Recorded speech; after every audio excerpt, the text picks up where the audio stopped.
Okay. Here we go, motherfuckers! We're back! Arr. Yeah. Arr. I kind of miss singing in fucking metal bands. You know, I kind of miss that shit. Yeah, that's a good thing, you know. I mean, I know I'm busy. We got twins and a wife that needs my seed every other day. But I do fucking miss fucking making music and shit. And, like, putting concerts together was, like, a big fucking thrill. Have you booked shows before? Is this, Mm-hmm. Yeah? Okay, so you're not just popping your cherry here. Yeah, I've set up shows, you know, a little bit, you know. A lot of times it's, like, helping out, you know, with ones that already are set up at the same time. You know, Yeah. Too, but kind of done a little bit of both. So, Yeah. You know, I've been doing Tragic Black since the year 2000, and so that it's like. What the fuck's going on with that, dude? We had our 20-year anniversary song, "Dancing with Death." Wow. You know, we put it out. The idea is, you know. What about having Tragic Death or Tragic Black play on this little festival? We're gonna wait for something. We're gonna play actually. It's gonna be a little bit weird because it's gonna be an online show. Yeah, yeah. Black, but we're gonna play. While bands are doing that, yeah. We're playing October Evening. Have you ever heard of that? No, what is that? It's at the Masonic Temple down. Oh no South shit! Temple. Yeah. And they've been doing it. This is the 15th anniversary. It's mainly like film and fashion and, you know, kind of horror related stuff. That's fucking cool. Yeah. Like the last time I went there, it wasn't last year due to the COVID, but it was probably the best one that I think I've seen. But I've been to a handful of them, and it's all really cool. But they'll have like people who make, you know, film, and there was one where it was like there was a film going on, but there was also a live action going down on the what do you call it, the stage or the opening. It's like the there's a bunch of seating. Audience is almost like around, mm-hmm. and then in the center is like where the performance takes place. Yeah, I've been there a few times. Yeah. But not because I'm a Mason. But it's badass. So they had like kind of a demonic possession where she was like turning around and all this weird shit on the stage. And what was going on the video directly correlated with what she was doing, and it made it really freaky. It was awesome. So, that sounds amazing. Yeah, so God damn. And then the fashion. I'm very aroused. But like our bass player in Substained, his girlfriend is the one of the main people who do that, you know. Yeah. And so cool. She's a fashion designer. Oh yeah. And she does really cool like makeup and all this other stuff. So it's kind of awesome. And so they're gonna like kind of horror type makeup. Totally. Stuff? Yeah, horror, evil, hell yeah, witchcrafty. I think the last time I went at least was like based upon some Louisiana like some haunted house in Louisiana where like throughout the thing they would show like, and then later on in the place ended up being burned down. Yeah. The guy killed his wife or something. I'm fucking it up, I'm sure, but like the Axeman? Was it based off the Axeman? I don't think it was the Axeman. It was or was it like was it Madame Boucher or whatever her name is? She was the one that would kill her slaves. It was and sacrifice them to like some kind of demonic entity type deal. That could be, but I don't think it was. I think this was more of like, I don't know. I don't remember the specifics. All I remember that. Sorry, man. I got too much knowledge about the South in the mind. Yeah. So. But it was cool. The key is that it's evil. It's horror.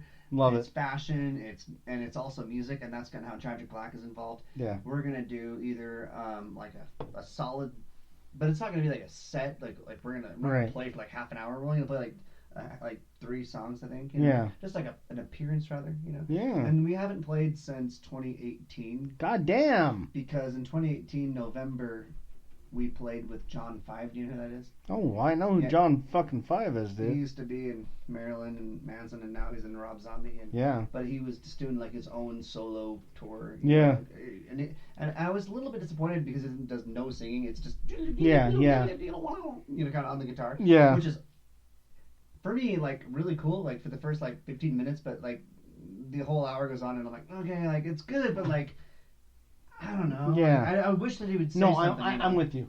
No, You know? I've seen bands like that play music and they play it super super fucking good, but I also really like a person to express it in some kind of words because or verbiage, because the written word is kind of that's my mistress, man. That's I love like poetry and writing and especially dark writing and that kind of thing. So being able to express yourself musically is incredible, and no one's debating that. But like fucking also being able to do that, and also with like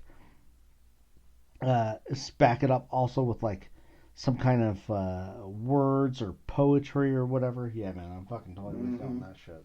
So that was our kind of. I think it's because you're a writer. Yeah, I write. And and it's because, and the reason why I feel that way is because I also love to write, and I think that's why, because it's that mindset. That, yeah. It's that mindset that I want to hear it. Yes, I love the music. It's fantastic, incredible, blah blah blah. Yeah. Give me some. What is this story about? Well, maybe for the guitar players, they could probably love it the whole time more than we could, just because. Oh yeah. They know the technical prowess. Or even pianists. Yeah. You know what I mean? I kind of feel that way about pianists or cellists, but still, man, I like a synopsis of like words, a storytelling type thing involved with music, But basically, what happened after that show was kind of the end of the not really the end, kind of like a pause for Tragic Black, because our bass player Vile, he's like a founding member, and everything, and he's actually played a lot of instruments in the band, but he moved away to Denver, and so we hadn't played a show all this time, and then he moved back, and now we're like cool, we're practicing a lot now, so we're good to go. But so now that this show is going to be a virtual, like a watch it on your computer instead of at the Masonic Temple, because I guess a lot of those Masons are older fellas, and all of them are older fellas, and they're worried about the COVID. A lot of them are very overweight. So, have you been there? Yeah. A lot of them are very, very fat. I don't know how to say that in a nice way. A lot of Masons are fat. Okay. You fat Masons, get on the goddamn. Oh my god. Do your aerobics. Write a song called Fat Masons and put it on the fucking next substain. Yeah. Fat Masons. Fat Masons, you believe in God because you're a pussy and you're fat. McDonald's is shit. I don't know, man. I'm just spitballing here. I'm just throwing out ideas. Maybe you pick up on them, maybe you don't. We'll have to mull it over, Yeah.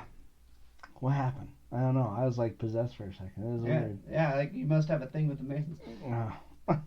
I like all the imagery. I got a couple friends that are Masons. I don't know. They're not fat. I dig it. I think I don't really.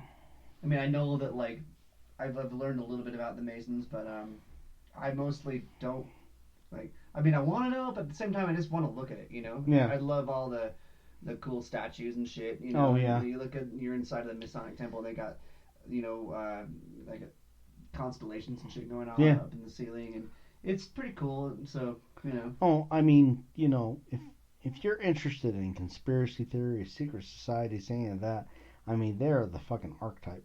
Yeah. You know what I mean? They're the ones that everyone's following. The fucking Skull and Bones, fucking any of the like secret societies that are going on today.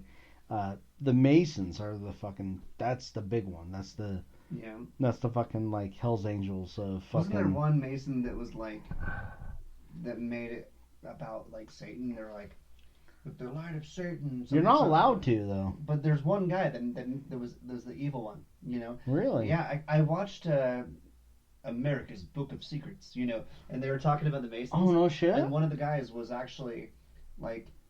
One of the rituals like somehow got out, and they mentioned Satan like and it seems like because there was what is it? The number. What is it? Is it 4 that they have?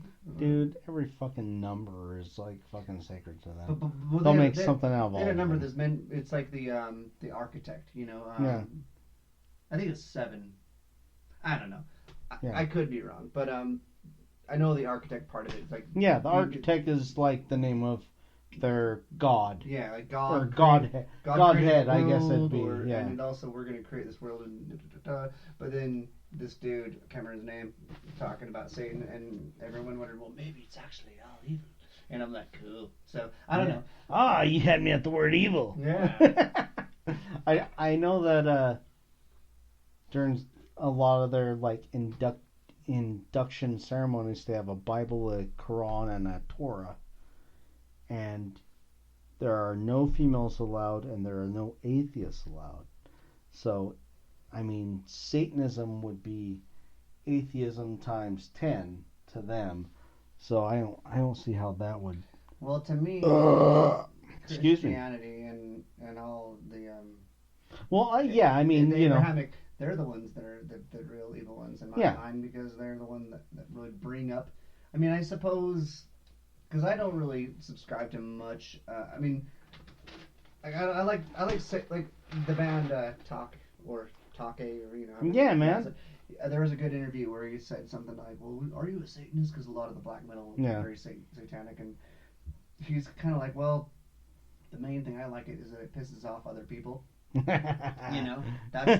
what about it that I like. Yeah, man. Not that because he's more of a pagan, Yeah. And in paganism, like, there really isn't a Satan, It's of course, yeah. It's like, well, you can call Loki Satan if you want, People do that, But I don't. I kind of just call him a cunt or an agent of chaos. But I think every once in a while he comes in handy, you know what I mean?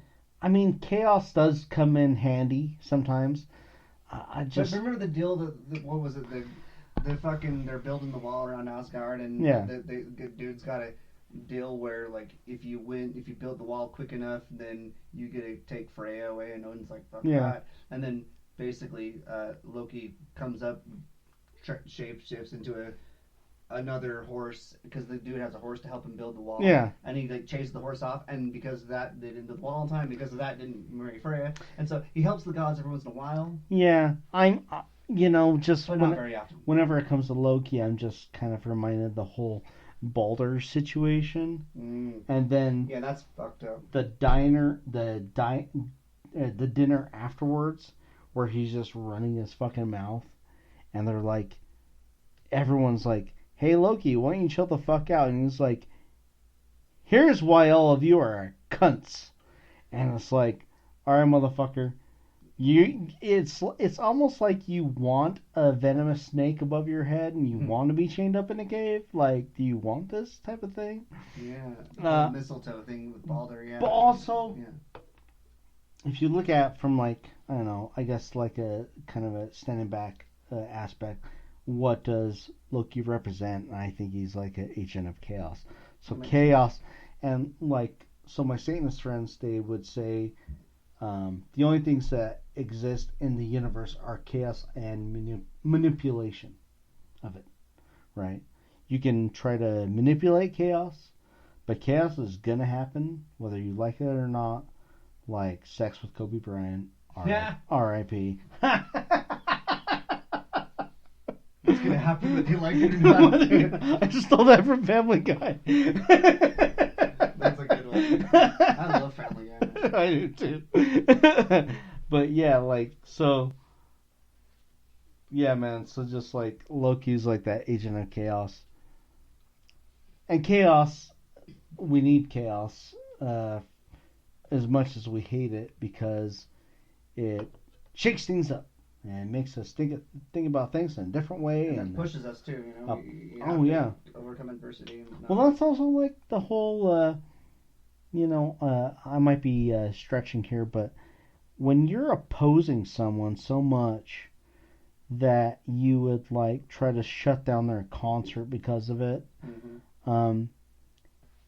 you're not just being a snitch bitch, you're also adding motivation. Because if we look at like the history of cults, Jim Jones, the fucking Anthill Kids, the fucking Manson cult. Look at any of them.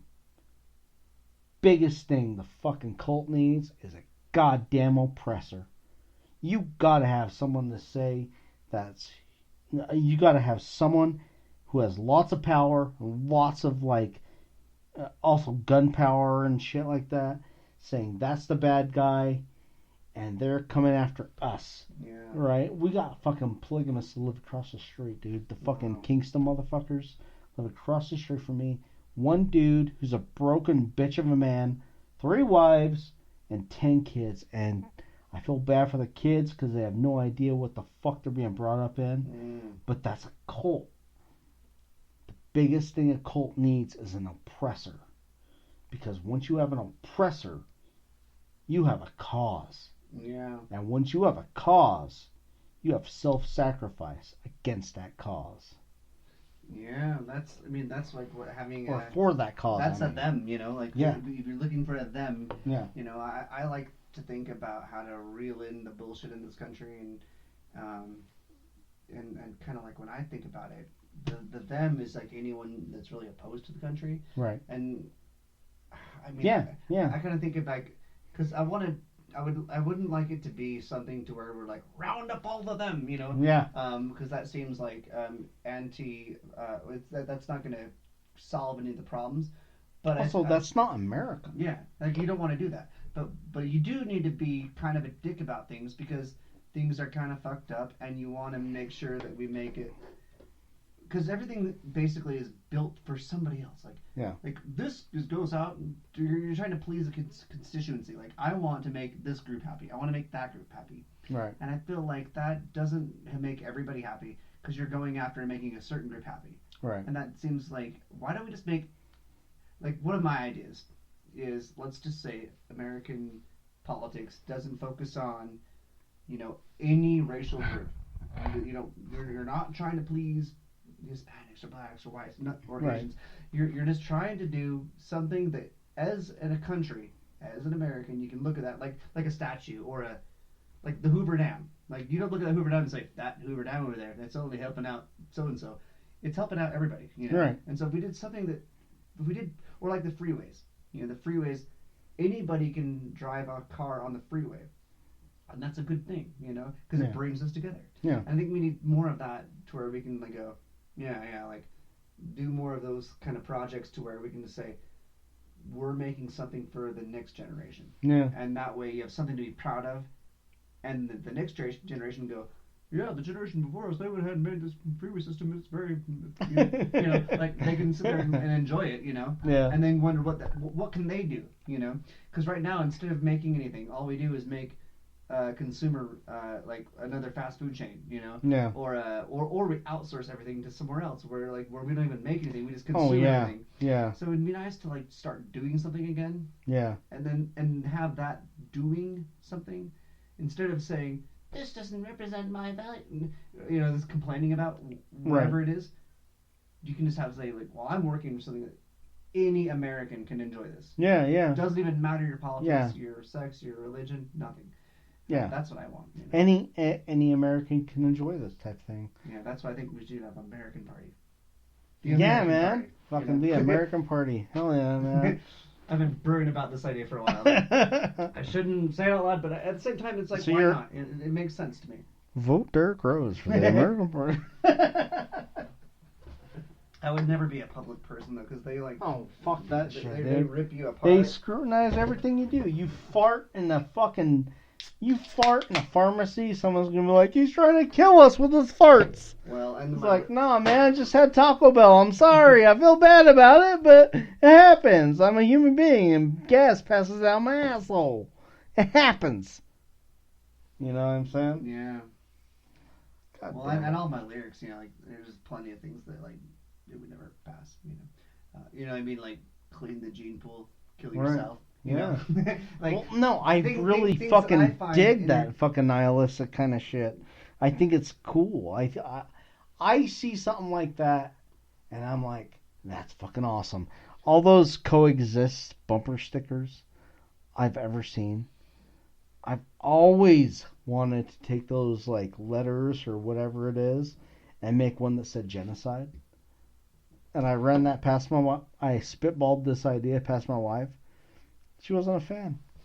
So I knew it would work. Yeah. There's something like that. I can't remember if it's... There's one that says, eat a dick. Yeah, I saw something like that. I can't remember what it was. But yeah, I always wanted to make one that said genocide. Just because it's fucked up. Not for any reason and not against any people, but just because it's fucked up. And also it's the biggest thing is it's making fun of those coexist stickers. That's the point. That's the biggest point. Yeah. But that's also the biggest point of like black metal or death metal, extreme metal, and doing that kind of like doing like a type of fest like you're doing. Mm-hmm. You know what I mean? It's not always so super fucking serious. Yeah. Some of it is a bit tongue-in-cheek. Some of it is a bit, just fuck you guys, you know? Yeah. Well, I just remembered something I think that goes along with this. Like, I was watching a interview with the, I don't remember his name, but the singer from the main tall dude singer from Archgoat. Oh yeah. He was saying, at the end of the interview, they were like, "So, what would you have to say to the possible fans? What's Archgoat to check out?" Or he's like, "Stay away from black metal. You know, go away. We don't want your support." And I think I love that band. That made me so happy because it's like that's genius.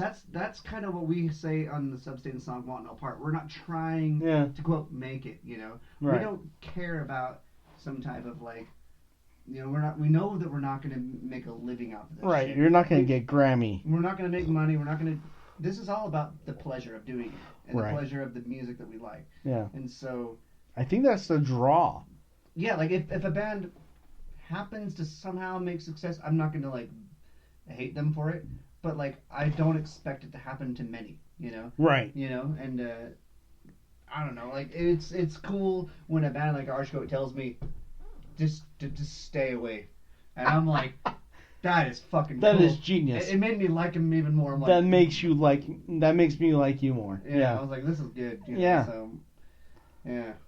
Yeah, that is fucking great. That's incredible. That's saying don't do this. This is terrible. We're bad people. Fuck you. Yeah, and black metal is a dangerous genre, and it should. And there should be things that make you mad or uncomfortable or like you should like look at it and go, hey, that's fucked up. But then again, like Archgoat guy says, if this is a big problem for you, then you probably shouldn't just fucking listen to black metal. Right. You probably should just fuck off and go listen to some other music that isn't some, you know, go listen to Boyz II Men. Some mean shit that like go listen to Drake. If you can't handle it, you know, and if that's why this type of music is so important because it makes you uncomfortable. And music that makes you super comfortable and you're like, oh yeah, man, I'm grooving and shit. And that's fine. And good for those people that do it. Or it's a place for those who dig the evil shit. Right. It's not uncomfortable for like guys like us. We're like, fuck you. You know? Yeah. Well, hey, no, I hear that shit. I'm like, don't listen to black metal. Like that interview, it was well over 20, 30 years ago, where Henry Rollins being interviewed by some kid in like Minnesota or something. And he's like, don't come to the shows. The kid was calling him a poser, basically. He's like, don't come to the shows. Don't support our band. Don't, buy our albums. Don't do any of it. None of you would last 5 minutes with our band. And, like, that shit was like a challenge. It was like saying, oh, you think I wouldn't, motherfucker? You don't know what the fuck I've been through. Fuck you. Yeah. And it's like a challenge. It's like a... Well, I like the shows where you go to where you wonder if they're going to fucking attack you or something, you know? Yeah. Like, you're like, man, these guys are fucking insane, you know? Yeah. Like, I've had a couple of times I wondered, like, you might have to stand back a couple feet because... Yeah. You know? Like, you never know. Yeah, like, you might be... Yeah, and I don't know. It's just cool, you know? Yeah. I don't know. But... I think Bad Luck 13 is like that, and then like in the old Misfits shows where like was called Danzig, fuck, back in the New Jersey shows. Like, the old fucking Misfit shows, dude. Like, I mean, there's still stories about that shit.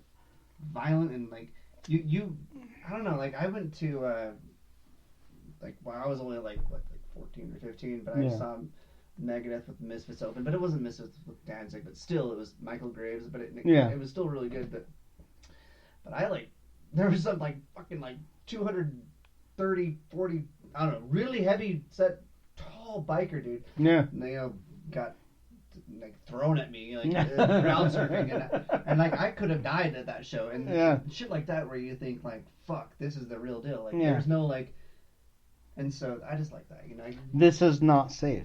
Yeah, like this is dangerous. You might get your ass kicked, and I got punched at that show too. Yeah. Like there was I don't know.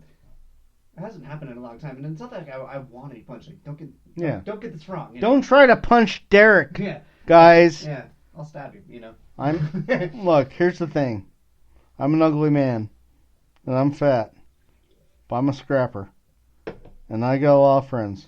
Don't try to punch Derek. That's all I'm saying. Yeah. But you know what I mean? Like I like those old ones where like you go there and you're thinking, "Fuck, this is intense," you know. Yeah. You know, it's I feel like a lot of those old Ibex throwing scary shows, ones, like Anthony be cutting his face open and shit, and you're just like, is he gonna stab somebody next? Yeah. You know. Yeah. And I know the guy, and I'm like, he might, you know. I can honestly see this going sideways. But that's like really cool performance art. But with reality mixed in too. Yeah. Oh well, that's the best part. Is that I don't want art to be safe. Yeah. At least the kind of art that I enjoy. Yeah. I don't want it to be safe. I love Francisco Goya. He's my favorite fucking painter ever. And none of his shit, even if they're portraits, none of it is safe.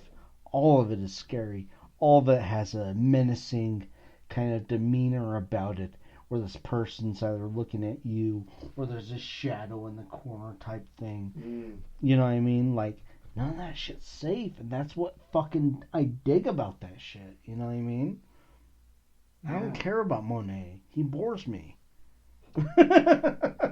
Well, you know, in Substain, that's how I feel. You know, like that's kind of where my heart lies, because like time goes on in life, you get older, and you get sick of fucking shit, and you want something, I don't know, more dangerous, more just that really represents the darker side, but also like, I don't know, some kind of the way you really feel, you know, like you're gonna put it, but you know that it's not gonna appeal to a lot of people, and that's part of the good thing about it.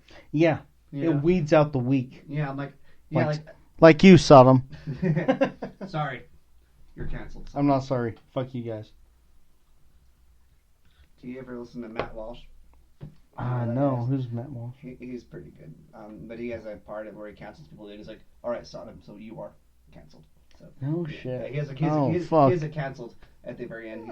He cancels somebody every day, and every time anyone tries to give him a compliment, like or give him shit, he's like, he bans them from the show. You're banned from the show. Or you're canceled. He's hilarious. I just started doing that. Matt Walsh. Fuck off. Check that out. He's pretty good. But yeah. Oh, god damn it, man. I guess let's play another song. Alright, we're going to play the last song of the night. Necro Wolf. And I'm going to play my favorite Necro Wolf song. Prisoner of War. Oh, good choice.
Yeah. Ah, shit. It's just funny. Say it again. Do it again. Das Fest der Schwarzen Horde. Ah! See, I keep saying Das Fest Der Schwarzen Horde. See, You know, I'm more like the baker, and you're more like the fucking guy that's about to shoot someone in the face. Well, I like those German black beers. Das. Oh my god. I'll take the Schwarzbier. Dear God, dude. Fucking Bohemian Brewery. Yeah, or Kostritzer. Have you heard of that Kostritzer? No, I've had the what is it, Chernybach, and It's from Germany. Is it? Kostritzer. Where do you get it?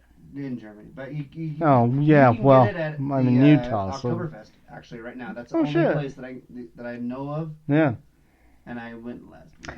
How was? Yeah, you and your wife went. How was that? Was people wearing fucking masks and all that? No shit? masks. Sorry, mask wearers, but no, we were not wearing masks, buddy boy. You're far away from everybody. No. No. People were not cunts. We were just having a good time, drinking beer. Oh, shit. Living like Americans should. God damn American son bitches. Yeah, it was cool. It's like, and plus, COVID doesn't really spread outdoors, you know. Oh yeah, it's outdoors. It's over at snowboard. So, yeah. For the fact checkers, you know. Oh yeah.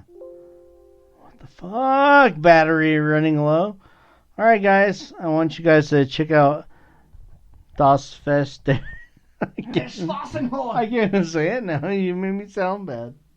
I'm scared. Das Fest Der Schwarzen Horde. That means Feast of the Black Horde. Oh yeah, man. We like to do the Fest of the Black Horde every once in a while. Fest of the Black Horde, #1. I don't know what the hashtag's about, but 1. No, I don't think there's a hashtag. It just means number 1. Sorry, bro. Oh, sorry. #1. Pound sign? No, 1. just 1. It's the Black Horde 1. Because we're going to do it again, man. One day. I'm getting fucking retarded over here.